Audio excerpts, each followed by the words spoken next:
Au nom du mépris des populations de Niamone, une décharge installée dans l'illégalité. La population des Kalounaï, plus particulièrement la population de Niamone, fait face à une injustice flagrante.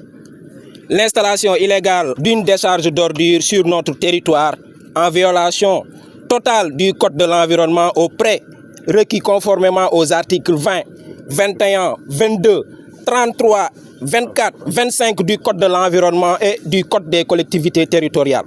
Face à cette situation inacceptable, nous interpellons directement les autorités responsables. Nous lançons un appel au Premier ministre Ousmane Sonko. Votre silence est un acte de lâcheté politique qui salit l'image du gouvernement du Sénégal. Comment pouvez-vous laisser une telle infraction de l'environnement se produire sans agir? Au directeur de la SONAGED, votre mission est d'assurer une gestion durable, responsable des déchets. Or, cette décharge est une violation manifeste des normes environnementales. Donc, comment pouvez-vous justifier un tel projet sans étude d'impact ni constatation de la population de Niamone? Au préfet et au gouverneur, où est la transparence dans ce dossier? Le Code des collectivités territoriales impose une démarche participative dans ce type de projet. Pourquoi la population de Niamone a-t-elle été exclue sur les études d'impact environnemental? Au maire de Niamone, votre incompétence en matière de gestion est une honte pour notre ville.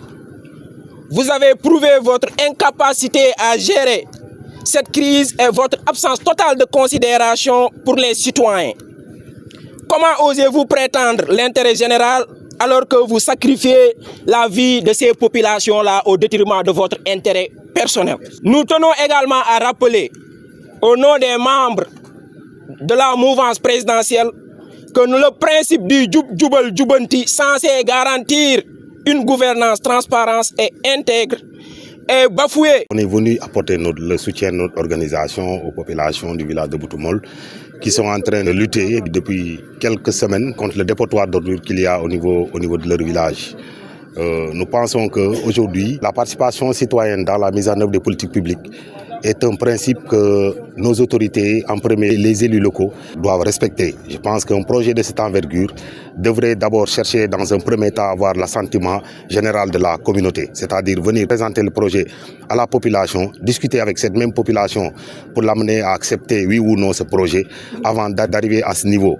C'est vrai que souvent, nous, en tant que population, nous avons l'habitude de contester ce genre de projet. Je le disais ce matin seulement à un des responsables de ce comité, nous partons souvent à Ziguinchor qui est chef-lieu de commune.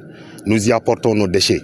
Donc c'est vrai que aussi nous devons assumer notre part de responsabilité dans la réception de ces déchets en retour. Mais ça devrait se faire de la manière la plus participative possible. C'est-à-dire venir rencontrer la communauté, discuter avec la communauté, l'amener à dire oui ou non le projet de décharge, ou bien dire tout simplement à la commune de Ziguinchor qu'aujourd'hui, son envergure devrait l'amener à dépasser ce type de décharge à ciel ouvert qui est une menace pour l'environnement.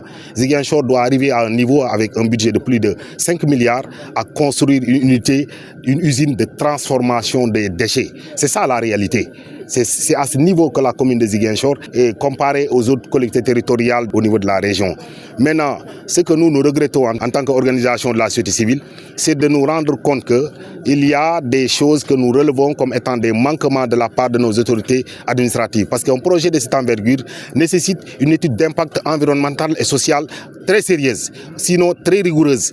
Et ensuite, les résultats de cette étude doivent être partagés avec la communauté. Il faut une validation communautaire avant qu'on arrive à ce niveau de dépôt et à ce rythme de dépôt.